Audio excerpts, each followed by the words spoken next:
think it's interesting for people listening to hear like the agency, the freedom we have over our lives because of the agencies that we've built, right? And this has been a long time building. Some people get there really fast, some people don't.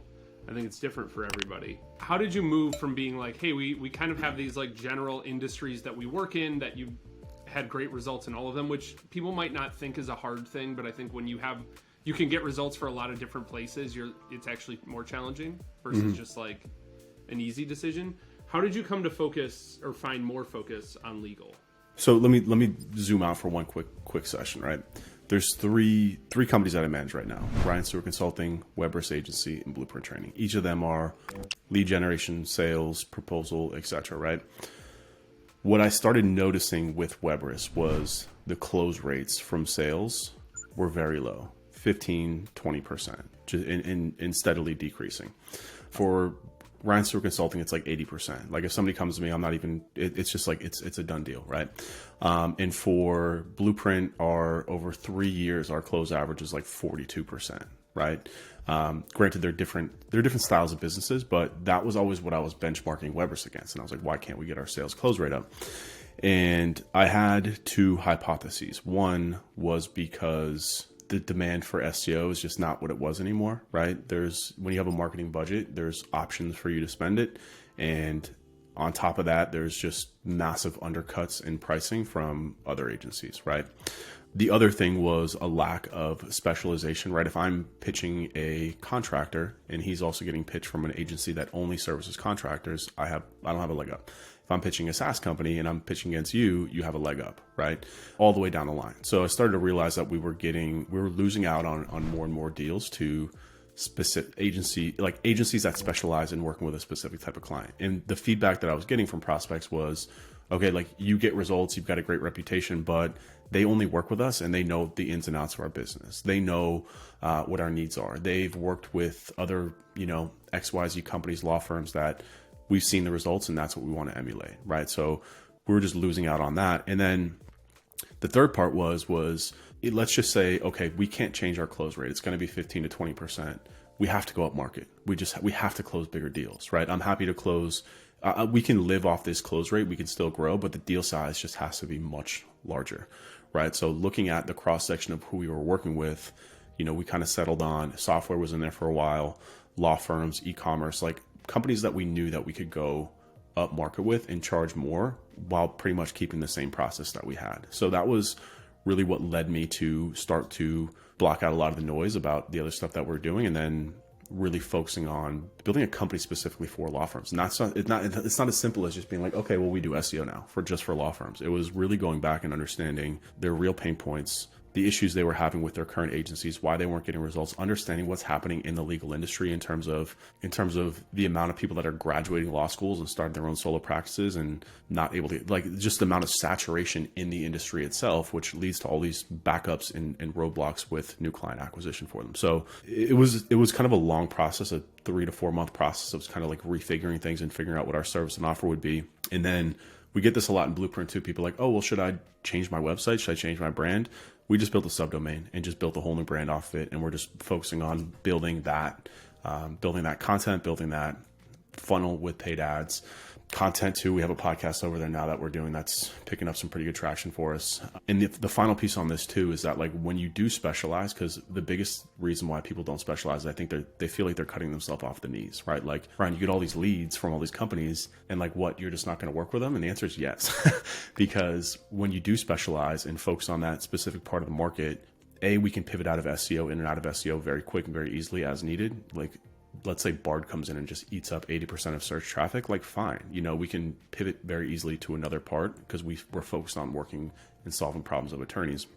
And the other thing is that, like, getting attention is just so much easier, right? Like, I'm not worried about trying to get 1 million views on a video anymore. Like, if I can get 200 views on every piece of content that we put on YouTube, that's specifically being like, this is for attorneys, that's a huge win for us. And like building a very targeted email list, building a very targeted podcast, just like we're doing here with agencies, but for attorneys, like within 6 months, I mean, our pipeline is insane. 4 to 8 qualified leads per day are coming in for law firms. And we don't have a huge reach. We don't have a huge market. We're just advertising and building very specific content. So very long-winded answer to your question there. But yeah, I mean, it really started by looking at our sales close rates and being like, yo, we have to do better than this. And if we can't, then we've got to charge more for what we're doing, you know? Yeah. So that was awesome. You said a couple of things I want to like circle back to. You said deal size has to go up. Like how big, if somebody's listening to this and they're like, well, shit, I only close 1 out of 10. What you kind of already gave the answer of like why that might be happening. I think the discussion of like, is the value of SEO declining, especially as the value of premium SEO services declining, is a whole episode, and I want to do that next time. Yep. But how big of a deal size, like what, how are you mapping that out? Like how big of a deal size would you have to be to live off of that low close rate? It's tough. I mean, it's either or. You either have to charge more or you have to close more, right? So yeah, you can close more. We were just kind of stuck in no man's land because I just think people say like raise your prices, and it's like that's like yeah, no, it's not that simple. Advice. It's like I mean, you'd have to be pitching $20K a month deals. It's not as simple as just raising your prices, right? But ironically, when you specialize and pitch less, like you can raise your prices because you're just specialized on solving that specific problem. So, you know, like I said, it's either you close more, right? Which means you're probably gonna have to lower your prices to close more to just and do like a volume of scale model, which a lot of agencies do. A lot of smaller local agencies, you know, are still like I talk to attorneys all the time that are like, yeah, we pay $1,000 a month for SEO. I'm like, who's doing law firm SEO for $1,000 a month? But like a lot of people are, especially for these smaller law firms. There's a massive market of smaller law firms that are solo practicers that like couldn't make any money going to a law firm and working a job, and they were just overworked, and they were like, I'm not going to make 50K as an attorney, so I'm just going to start my own firm. And that's happening a lot. There's so much. It's just like agencies. There's a lot of solo practitioners out there that, you know, still need the marketing services, and there's agencies out there that are just picking up those contracts. But if you really want in a competitive space like law firms, like it's not even so much like we went up market charging more. We also had to go up market charging more because that's what it takes to get results. Like you have to build really good content, you have to get really good links. That's just, and you have to do a lot of it. It's really what it comes down to. Plus the whole paid search element, which is another element of the offer. But yeah, if you either charge more by creating more value for your clients, which with us for law firms, instead of just focusing on SEO, we take a lead generation approach. So now our competition isn't so much other SEO agencies, it's firms that sell leads directly to them. And we have a very good pitch against that, which is, look, you can go pay $300 per lead to these lead gen firms all you want, but if you want to build a brand, and like the way that any company is going to get through this AI boom is brand and reputation, right? And the way that you build a brand and reputation is you get a lot of clients and you communicate with them through content and you build that relationship. If you're just farming out all this marketing, you're losing so much of that brand equity, right? So that's kind of our pitch against those firms. And we try and show them the numbers of how we can get very similar results to $300 per phone call or per lead, right? So putting ourselves in that category, focusing on output, which we talk a lot about in Blueprint, has really helped us to go up market, because now we're pitching them, like the minimum that I'll send out is like $5,000 a month just for SEO. But the majority that I'm sending out is like $10,000 to $12,000 a month for paid search and organic search together, over a 6 to 12 month period, just kind of ongoing month-to-month deals. So it's not as simple as just raising your prices, because if we were looking at our old sprint model, which we still offer, we still have a salesperson who handles that. We still get leads coming in through that, but we couldn't just raise our prices because the impact that we were having for that market just wasn't there. So the other option was to lower our prices and try and compete on price, which it's not a business model I want to run. You know, not that you can't, but it's not a business model that I wanted to run. I'd rather work with less clients that pay us a lot more, that give us the cash flow to invest back into them to get them the results that they need and build a business that way. So yeah, I mean, when it comes down to it, you either raise close rates by figuring out your offer and getting more competitive on pricing, or drive a lot more leads, right? Like 10x your leads, and then you're still hitting your client goal. You just got to sift through a lot more leads. Or you just build a better offer for a more specific type of market that allows you to go up in terms of pricing and impact. Yeah. So another thing I want to put a pin in is, you'd also mentioned like this is a 3 or 4 month process you just went through. I think a lot of us want to move fast, right? Like we're doing this because we are first movers and we go. But it's okay with like going slow in doing this right. Because I think it's really easy for us to like condense that into like a 2-minute conversation and be like, no, like Ryan's been working on this for 3 or 4 months. Tell me, and the other thing I wanted to note is you also said, you're like, we just put it on a subdomain. And I get asked all the time, like, why did you make this decision? Why are you doing that? Why is this? Why is that? And a lot of times it's just what's easiest. Like, I'm just not going to waste time doing something that's 2% better, but takes 10x the amount of time and money. Yeah. Is that fair? I mean, I just did it just because that's the decision that I made. I mean, I think people overthink these things. Like, there is no right answer, you know, like, just make the damn decision and go with it. You know, you're sitting there fumbling over these decisions that are kind of arbitrary, you know? I mean, they're not completely arbitrary, but it's like, you know, I just decided to build a subdomain because I don't care about SEO anymore for my company. That's kind of it. Like, so many people are just so focused on like, what's this going to do to my search and my relevancy? I'm like, I don't give a shit. Like, I want to move fast. I have 3 pages on my website and 2 of them are the same. So I don't know. It's not part of our acquisition funnel. And for any agency, it probably shouldn't be part of yours. It's more of a long-term strategy. I think when you get to like a client boost level where you have the ability to put out like a lot of really good content and bring in a ton of traffic, then yeah, absolutely. But like, when you're doing less than 5 million a year in revenue, you should mainly be beating on social and some sort of, you know, like some model like that where you can generate a lot more interest a lot faster and not have to wait for content to rank. So that's kind of it. I don't care. Like, we're just going to put on a subdomain. It was either that or build a whole new domain. But I know that within the next year, as soon as our attorney portfolio eclipses our Sprint portfolio, which it pretty much has already, then we're just going to migrate the whole thing over and just become a completely focused on law firms, right? So it's kind of a temporary solution too. But like I said, we just make the decision to go with it. You know, like people ask me all the time too on these live calls. I'm like, guys, like I appreciate you, but you're asking the wrong questions. Like, it doesn't matter what you do; it's if you do it and how you do it. Like, just do it and go and figure it out on the way. You know, don't get held up on these decisions that don't really make a difference to the business. You know.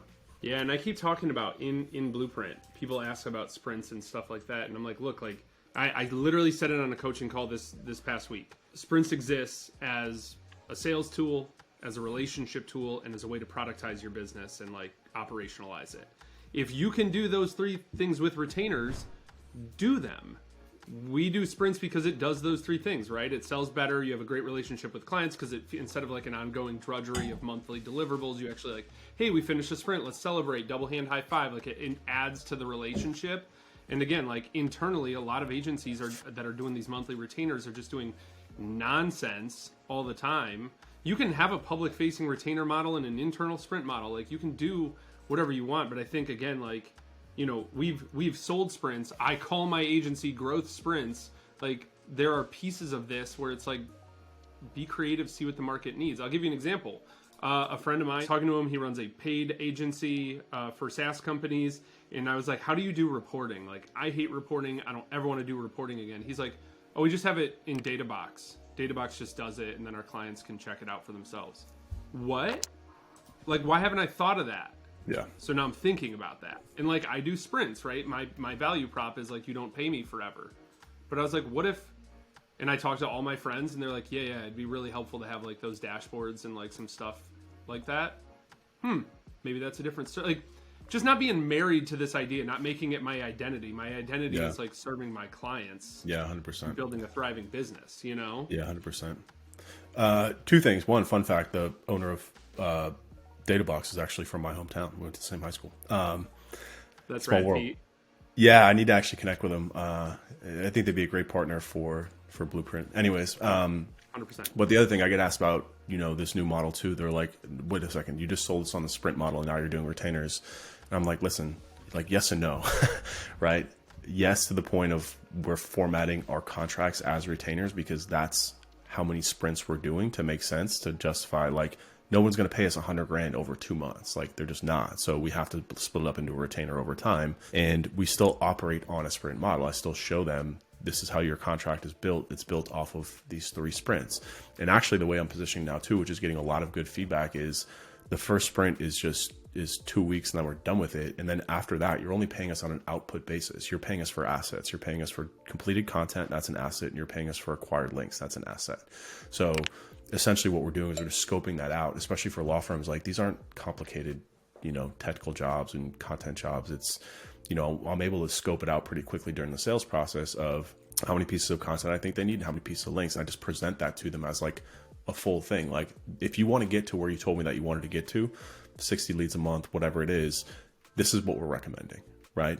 If they want to pay for that up front, absolutely, I'll take it, but nobody does. So we just say, okay, look, we can split this up over 6 months. You're going to sign a contract with us for 6 months, and you're going to be on the hook for this amount. Or, you know, if you want to, after we get through month 3, after we've gotten through this amount of work, then we go month to month. Because once we're doing output-based stuff, they can just let us know, hey, I'm not interested. And then, we just don't create anything else for them and then just move on. So it's still sprints. It's still a strategy sprint, a foundational sprint. It's still content sprints, still link sprints, but we're just grouping them into a retainer because that's what makes most sense for the client, right? They're not going to pay us a ton of money up front. So we take that amount and we split it up over a certain period of months.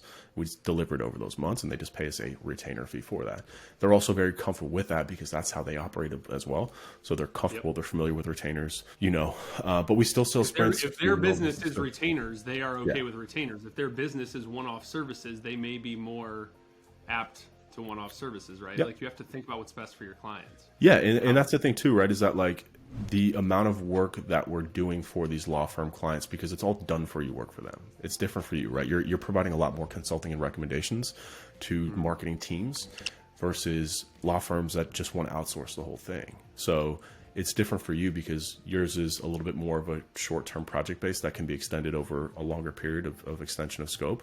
But ours is like grouped all in one. It's just how they want to communicate. And that's part of this whole conversation too, right? Of like specialization is understanding their business, understanding how they operate, understanding how their cash flow works, understanding how they want to work with you and how they want to engage with agencies, right? We're giving you everything in the blueprint that's a framework, but like you have to take and adopt it. Like if you want to really have next level success with this stuff, it's not about you or us, it's about them, right? You have to understand how they want to operate, how they want to interface, how they want to engage, what they want done. It's just inherently having these conversations and understanding. So the sprint model is an operational model, right? It can be used as a contract model. It can be used as an offer if you want it to, right? It can be used in a number of different ways. I look at it as an operational model that keeps us organized, on track, and moving through work as quickly as we possibly can, right? And yeah, I mean, we choose to operate now on a retainer model because that's just what makes sense for the prospects, and that's what closes the best for us. So one more thing I wanted to put a note on. I think a lot of times we feel like we have to be like, Mr. Beast or Joe Rogan or something and get 1 million views on our videos and all of this stuff. And we get really caught up in metrics and things like that. And, I was recently turned on to a couple people who are really big in the speaker circuit in software. And I'd never heard of these people. And I went to their YouTube channels and all their videos have about 150 or 200 views. Yeah. But these people get brought into companies, get paid 6-figure contracts to do keynotes, decks, transformational work within these companies, getting them to like change how they think about things. And it's like, oh, it's the right 200 people. So I just, yes, I'm 100%. I agree with that. And I think a lot of people listening to this, like, don't worry. Like if it's the right people, don't worry about how many followers you have on LinkedIn. It does not matter. Are they 100%. Are they your exact ICP, your exact ideal client profile? Yes. Great. Have 5,000 followers, have 200 followers, doesn't matter. I wanted to ask you, I noticed one thing, that when you moved, you started moving this direction of legal, you got back involved in discovery calls in a big way. Yeah. Yep. And I think that the way I saw it, the way I was looking at it outside looking in was like, this is really smart. This is free research. Even if you don't close these clients, you are going to learn a ton about what matters to them, what doesn't matter to them. Build out future, call them talk tracks or whatever. You start to like get to test material like a stand-up comedian, right? What were your steps there? And maybe more specifically, what were some of like the go-to questions that you pulled out to really like refine what you're doing? Yeah, great question. Actually, I think it's a really good topic because I can also share some of like the specific insights that I've learned from doing it. So first of all, I'm already in the process of hiring a salesperson because it crushed my calendar. I've been doing it for like a month and a half, and it's really just demolished my calendar, even though I've like got the sales process down to a point where I'm only sending out proposals to people who have already agreed and have like given me the head nod on pricing ahead of time. And also now, so I'll just talk about the whole process in the learning. So in terms of the questions that I ask, my main goal, so there's 3 calls that I have. I have the initial discovery call, which is all booked on the back of our traffic projection analysis. So they're coming in based on hooks from like, hey, your agency's underperforming, you're not getting the results that you need, it's competitive, AI is coming, all these different angles that are funneling people into, well, let's show you what search can actually do, basically. What's the impact on your law firm that can have. So that initial call that I have with them, 15 to 20 minutes, my main goal is to just build rapport and get them to like me, right? Can I get them to trust me? Can I share enough insights with them about what I've seen topically, about experience that I have, to get them to be like, okay, this dude knows what the F he's talking about, you know? And I haven't gotten this type of energy from other companies before. So that's my main goal. And then after that, I'm also doing a heavy qualification process there, because going through this, I've learned too about these solo law firms, right? That are just not a good fit. They don't have the budget, despite being a PI firm.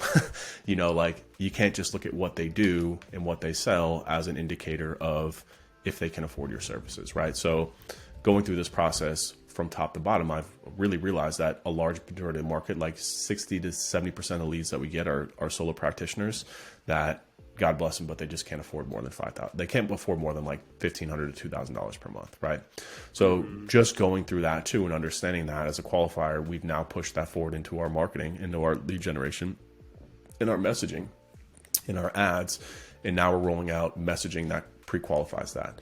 So, for example of that, instead of saying like your SEO agency is not getting the results, do this instead. We're saying if you're spending at least $5,000 a month on search marketing and not getting X in terms of results, then you should like check out the strategy, something like that. So we're rolling forward that qualification in terms of budget, in terms of trying to use language that like multi-lawyer firms, or like having an internal marketing person just speaks to them. And you understand that too with software. It's kind of the same thing, right? It's kind of the same thing in every industry actually, but you have to understand the nuances of each industry. So that's one of the things, like taking what I've learned from qualifying them and then rolling them back into our marketing has been extremely helpful. Another thing too is just talking with them and understanding the language. Like, I got a lot of feedback on our copy and messaging, and this isn't like asking them directly too. It's just kind of being conversational. Like, I don't have a set list of questions I ask people. I just get on and try and be a human and just connect with them and like have some sort of empathy for where they're at. And again, provide some level of expertise and trust that I'm here to help them make money. I'm not here to take their money. I'm here to help them make money. And I've gotten a lot of feedback in terms of some lawyers being like, hey, like, you know, I noticed on your page, or you keep saying that like you want to help me get new cases, but I don't care about cases because I'm not a trial lawyer. I care about clients. So little things like that too, in terms of nuances in copy and language and how we talk about it. You know, another thing is talking about like the saturation that they're experiencing. And like when I say these things too, now I hear them from them and I repeat it back to prospects, and they give me like the head nod, like, yep, okay, like he knows my industry. And I know you know this too, because I see you talking about it in terms of like your copy on LinkedIn, talking about, you know, like CAC and LT, and like using the terminology that they use, right? Mm-hmm. To speak to them and connect with them on different levels. It's like subliminal messaging almost, right? So I've learned a ton about the legal industry. I've learned a ton about what they care about, and also too, helping me refine my pitch. Now I go into these calls. So the first call is a discovery call, qualify them, and then I get them to buy into being like, okay, yeah, let's run the traffic projection analysis. Completely automated with our software now. I run it up there, and I basically get back on the second call with them. I have them book the second call on the call with them, assuming that I qualify them. They're good to go to the next step. And then we move into the traffic projection analysis.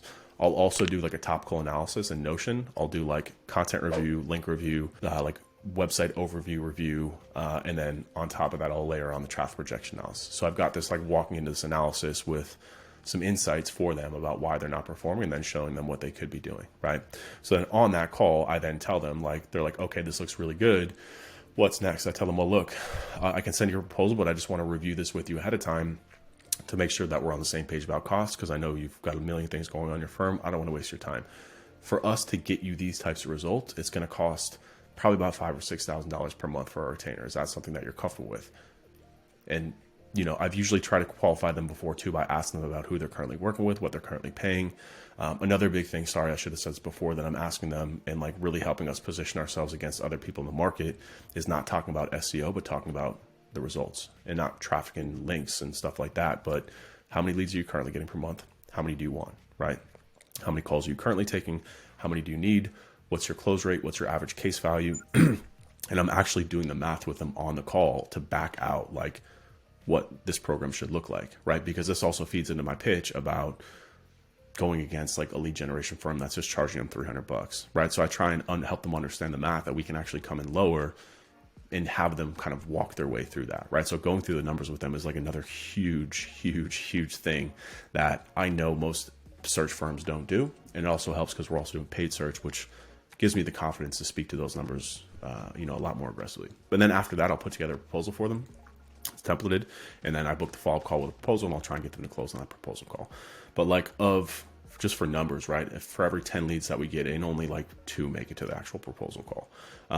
And when I first started, for every 10 leads we were getting in, like 6 were making the proposal call, but I was getting ghosted. I was just losing out. So we're getting back to that same 20% close rate that we started talking about, right? But the size and the value of these deals is 3 to 4x what it was before, right? In terms of our sprint calls. So, and also too, I mean, just the specialization, the refinement, the more conversations that I have, the more lethal that this whole process gets for us. But now I'm already in the process. I have a job post up for a sales rep because, to do the actual sales part of, I mean, it's a complete bandwidth suck, from your time and energy too. Like you're on 4 calls a day with people. It's exhausting. It is. And it was, the other day I was on a call with a guy and I knew from the first call, I was like, I don't think I'd like working with this person. And I'm just not courageous enough to just be like, no, this isn't a fit. We hopped on the second call. Now, first of all, the dollar amount's in the form. He said yes. I asked him on the first call. He said yes. Second call comes around. We do the whole scope. We go through the whole show, right?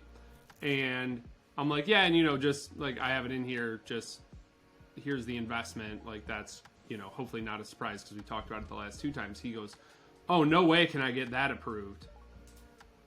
I said, so what are we doing here? Like you told me twice that you could do this. He goes, well, I thought it was spread out over a year. What made you think that? And he starts like being like, he's like, well, I never said that. And if I did, that's not what I meant. And if I meant it, you were wrong. Yeah. And it was just like, yeah, I forgot that my gut told me you sucked. And I probably shouldn't do like, it's stuff like that. And you're just like, wow, I just put a lot of work into this sales call for it to go nowhere. And like, that's the game, right? Like, that's what makes a successful agency is being able to be like, cool, another rep, keep it moving. But like, I think sometimes people think that doesn't happen to us. Like we just roll up and we're like, hey, I'm Brendan. Hey, I'm Ryan. And people are like, shut up and take my money. Like that's not how this works. Well, for my consulting stuff, it's more of that, right? Because people are coming. I don't promote that. The only people that are coming in as consulting leads are people that are like highly, highly, highly educated about me and what I bring to the table. But for the Webris stuff, like we're advertising cold traffic. People have no idea who the fuck I am, and they don't. But like, I will say this: that you and I are definitely going to be better at this than a salesperson that we bring in. But to your point, this is part of the game, right? And this is why I need to get myself out because the numbers of us doing sales are not going to be the numbers of anybody else doing sales, right? But B, us doing sales are also going to be the biggest bottleneck for why we're not going to get to that next level because the game is those people, like you have to go, like as a salesperson, that's part of your job. Like you have to go through those shit leads. You have to do the follow-ups. You have to do it. Like, whereas I'm over here, I just canceled 3 calls on my list today because I'm like, this guy doesn't look like he's serious. If I'm a sales rep, I'm taking all those calls, So, as good as we are at it because we have the ability and we have the leeway to make the choice about who and what we want to work with. We're also, it kind of levels itself out, I guess is my point. Right. But, I mean, that's exactly why I'm like 2 days ago, I was like working on an analysis. I'm like, why I'm not doing this shit anymore, dude. This is not a good use of my time. I'd rather close half the deals and like not do it because now I can focus on, again, the scale and numbers. It's like, it's really difficult for me to do the sales, inform operations, run the team, work with marketing to keep leads coming in as opposed to me stepping back and just looking at it like an assembly line, right? Like what are we paying per lead? What are we paying per client? What's our close rate? What's our client success rate? What's our client complaint rate? Like all those different things for me to go in and then add my value there. As opposed to when you're stuck in the weeds doing something, especially sales, it's like the last frontier for every agency to pull themselves out of. And like I think part of the fear too is the future fear of not having enough leads for a salesperson to eat, which is a very valid and probably the biggest fear. Because I when I first started hiring a Blueprint, it was the same thing. And now we're up to 2 reps. And every time we have a job opening for a new rep, and every time we try to bring in a new rep, I'm like, can we feed this person? Like, are they going to have enough leads here?